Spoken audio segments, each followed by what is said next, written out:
चौधरी देवलाल विद्यापीठ के CEO colonel Ajay Yadav, बहुत ही मान सम्मान के योग बड़े भाई, इस गांव के बच्चों की इंस्पायरेशन रहे, जिसने प्रथम बार गांव में नहीं जिले में जो मैट्रिक में प्रथम स्थान प्राप्त किया, बहुत ही मान सम्मान के योग मांगेराम वशिष्ठ जी, बहुत ही मान सम्मान के योग कैप्टन साहब, दोनों हमारे गुरु जी के उत्तर टेकचंद जी व भीमसेन छोटे भाई, बहुत ही मान सम्मान के योग उस संस्कृत महाविद्यालय के प्रधान, सनातन धर्म के शिक्षा के प्रेसिडेंट, बहुत ही सुंदर जिन्होंने बोल के गए हैं सुरेंद्र बांसल जी।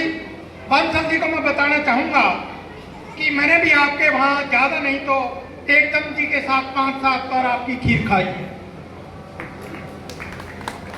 बहुत ही मान सम्मान के हो, मेरे सहपाठी है, 1-2 साल मेरे से पीछे होंगे, जगदीश जी, सामने बैठे चानन भाई, पीछे बैठा कुलदीप, ये मेरे लंगोटिए यार है कर्नल साहब, प्रताप कैरो जो टांग खिंचाई में भी प्रथम स्थान रखते थे, बहुत ही मान सम्मान के योग जो इस लाइब्रेरी का बहुत ही संचालन कर रहे हैं, विक्रम और विनोद, और मेरे काका भागीरथ जी। कर्नल साहब, हम चाचा नहीं कहते, हम काका ही कहते हैं, और पिताजी को भी हम काका ही कहते हैं।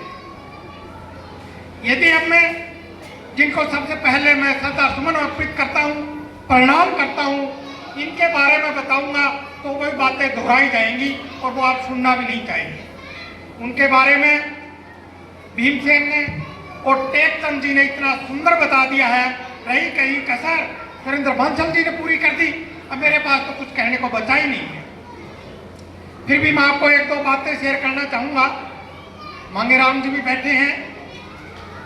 जब मैंने पढ़ना शुरू किया, 2री-3री क्लास में जब था, तो घर के आगे से जाता था तो मुझे आशीर्वाद देते थे, जब तक मुझे भी ज्यादा समझ रही थी, छोटे बच्चे थे।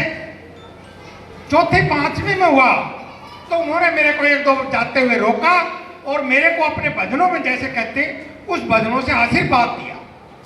आपको बात मुझे समझ में आती है कि उनकी जबान पर सरस्वती थी। जैसे अभी टेकचंद ने आपको बता दिया था, वो गाय बगाए मेरे आगे, मेरे दादाजी का, जिनको मैंने कभी देखा नहीं और मैंने कभी ज्यादा सुना नहीं, फिर भी वो मेरे आगे उनकी चर्चा करते थे। एक बात मैं बताता हूं, मैं एक बार स्कूल में जा रहे थे, उन्होंने बताया कि जब आपके दादाजी की डेथ हुई तो मैं फौज में था, घर से चिट्ठी गई तो चिट्ठी में लिखा हुआ था मेरे दादाजी का नाम, वो सब सिधार गए, तो मेरे 15-20 साथी थे, मैं बड़ा वहां रोया और आपके दादाजी के बारे में जो मैंने बताना था उनको बताया। इस तरह वो मुझे काफी बार इस बारे में मेरी हौसला अफजाई करते थे, जो भी है पर मुझे आशीर्वाद देते थे। मैं ये कहना चाहूंगा कि जब मैं यहाँ पढ़ाई पूरी करने के बाद फरीदाबाद गया, मैं एक बार फरीदाबाद से कोई महत्वपूर्ण काम और उनको पता चला, उस टाइम उन्होंने मेरे को 3 लाइनें सुनाई। मेरे को ना उनका अर्थ पता चला, ना मैं वो गा के सुना सकता हूँ, पर वो जो आशीर्वाद मुझे उन्होंने दिया, आज परमात्मा ने और उन्होंने वो पूर्ण कर दिया। मैं इसके लिए उनका हमेशा ऋणी रहूंगा और उनको प्रणाम करता हूँ। कर्नल साहब, आप तो हमेशा कॉर्बेट स्कूल में पढ़े हैं, आपके फादर भी कर्नल थे, आप बड़े आदमी हैं, पर हम बड़े संघर्ष के साथ पढ़े हैं। इस बारे में आपको बताना चाहूंगा, ये जो आपके साथ बैठे हैं मांगेराम जी, ये क्या चीज थे पढ़ाई में, और थोड़ा बहुत मैं भी ठीक था। जैसे शास्त्री जी ने बताया, इनका मेरा मुकाबला तो नहीं था, ये दोनों भाई बहुत इंटेलिजेंट थे, पर मैं भी जब पहली क्लास में था और मैं फर्स्ट आया तो मेरे कुछ सहपाठी बैठे, उस टाइम एक ये प्रचलन होता था कि जो फर्स्ट आता वही मॉनिटर होगा। मुझे मॉनिटर बना दिया गया, मैं 2री क्लास में हो गया। 3री क्लास में था जब शायद मेरे बड़े भाई परम श्रद्धे मांगेराम जी को ये बात बिल्कुल याद नहीं है, मेरी तख्ती लिखते थे हम, तख्ती लिखी हुई थी तो मेरी राइटिंग इतनी अच्छी नहीं थी। मांगेराम जी जाते हुए देख के बोले, ये तख्ती किसकी है? मैंने कहा ये मेरी है। तो कहता पढ़ाई में तो होशियार है तो, पर तेरी राइटिंग तो मेरी जैसी है। मेरी राइटिंग अभी बहुत अच्छी नहीं है, मांगेराम जी के कैसे मैं नहीं जानता, पर इन्होंने मेरे को कहा कि भाई पढ़ाई में तो ठीक है परंतु तेरी राइटिंग ज्यादा थी। हम यहाँ से ये चरण फौजी बैठा है, एक दो और बैठे, हम हाई स्कूल में फतेहाबाद चले गए। बदुआ जी हमारे फिजिक्स केमिस्ट्री के लेक्चरर थे, अच्छी पिटाई करते थे। हम बैक पेंचर थे, ज्यादा कुछ आता नहीं होगा। तो बदुआ जी जब थप्पड़ मारते थे मेरे साथियों को तो कहते थे नलायको तुम उस गांव से हो ना जिस गांव से मांगेराम है। तो गांव की पहचान फतेहाबाद हाई स्कूल में थी तो सिर्फ मांगेराम की वजह से थी।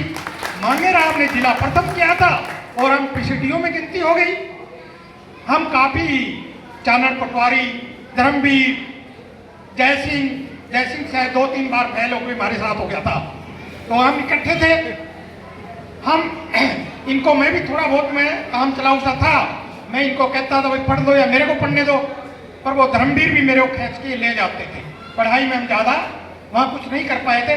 फिर भी मांगेराम जितने नंबर तो नहीं रहे, शास्त्री जी ने बताया 8वीं में हम बहुत अच्छे रहे थे और 10वीं में काम चलाऊ सेकंड डिवीजन जो कहते हैं तो उससे पास हो गए। तो मैं ये मेरा कहने का तात्पर्य है कि यदि पढ़ाई की किसी ने इस गांव में नींव रखी तो वो रखने वाला मांगेराम है, जिसका रिकॉर्ड आज तक भी कोई नहीं तोड़ पाया।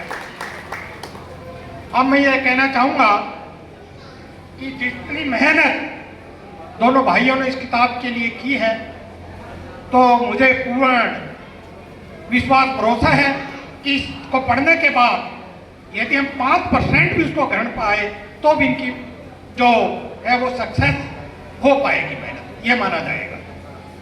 बाकी कल साहब आपको मैं बताना चाहूंगा, ये विक्रम है, एक लाइब्रेरी हमने स्टार्ट की है जिसमें पूरे गांव का सहयोग है और उस लाइब्रेरी चलाने के बाद बहुत से बच्चे हमारे सरकारी नौकरी में निकले हैं और हमें आशा है कि और भी निकलेंगे और शायद थोड़े दिन बाद आपने अपना परिचय दे दिया, आपके भी कुर्ते पाड़ेंगे। मुझे आशा है आप इनको निराश नहीं करेंगे। पंडित उद्मीराम जी के बारे में मेरे को कहने को ज्यादा कुछ नहीं छोड़ा है मेरे लिए, फिर भी मैं बताना चाहूंगा कि कर्नल साहब जब शायद हम दूसरी तीसरी में थे और किसी को याद है तो हाथ खड़े करना, हमारे गांव में धनपत सिंह जी का सांग आया था। किसको याद है? अरे वेरी गुड। हम तो मेरे साथ जाने लगा था स्कूल में, हम दूसरी तीसरी में होंगे। ये सांग लाए थे चांदन सरपंच रामजीलाल और एक आत्माराम का फादर रामचंद्र, शायद ये उसमें इकट्ठे होके लाए थे। वो सांग 5-10 दिन जितने दिन भी चला। फिर एक दिन स्कूल में सांग हो रहा था, स्कूल के लिए कमरे बनाने थे, उसमें दादा पंडित उद्मीराम जी ने धनपत सिंह जी एक मान्या हुआ कवि, आज भी उसकी बहुत शोहरत है, उसको 3 कली लिख के दे दी और कर्नल साहब उसको कहा कि आप 4थी कली बना दो। आप शायद उस कल्चर के आदमी नहीं है, वो ना सुनी हो। धनपत सिंह हरियाणा का मशहूर सांगियों में से एक है। उनको 3 कली लिख के दी और कहता आप ये 4थी कली लिख दो। धनपत सिंह अपना आप में धनपत सिंह था, उसने कहा जाओ दो। वो कागज दिया और आधा घंटा लगाया धनपत सिंह ने, पर वो 4थी कली का एक अक्षर नहीं लिख पाया और सीधा पंडित उद्मीराम जी के चरणों में कहता आपको मैंने गुरु मान लिया, मैं आपका मुकाबला नहीं कर सकता। ऐसे थे पंडित उद्मीराम। बंसल जी ना लिखते थे ना कोई कहीं नोट करते थे, खड़े खड़े 4 कली आपके ऊपर कह देते। जिस आदमी के बारे में कहना है उसके बारे में खड़े खड़े 4 लाइन 2 लाइन बना देते। ये उनके ऊपर सरस्वती का एक विशेष आशीर्वाद था। यदि आप सोचो जो धनपत सिंह पंडित लक्ष्मीचंद के बारे में सुना होगा, वो तो सरस्वती का साक्षात रूप थे, अनपढ़ होते हुए भी सब कुछ आज जो घट रहा है वो पहले कह चुके हैं। इसी तरह दादा पंडित उर्मीचंद जी, जिनको मैं तो काका कहता था, अपने कल्चर में बाप को और चाचा को काका ही कहते, तो हम काका ही कहते थे। काका भी उसी लेवल पर थे, परंतु उनको थोड़ी उस प्रकार का माहौल नहीं मिला, वो आगे नहीं जा सके, पर उनमें किसी प्रकार की प्रतिभा में कमी नहीं थी। जैसे कहते हैं किस पूत के पैर पालने में दिख जाते हैं, कहते हैं पंडित लक्ष्मी चंद जी जब स्कूल में गए तो उनके जैसे अपने भी चाचा ताऊ छोड़ के आता था कि इसने छोड़ा स्कूल में, उसको ताऊ उसको स्कूल में छोड़ आया और मास्टर के पास नाम लिखा दिया। 2-3 दिन बाद मास्टर ने घर संदेशा दिया कि भाई पंडित जी के घर से किसी को बुलाओ। तो उनके पिताजी बड़े मायूस हुए कि इसने कोई न कोई शरारत कर दी। स्कूल में पहले पिताजी को जब भी बुलाते थे, जब कोई पंगा कर देता था बच्चा कि भाई मेरी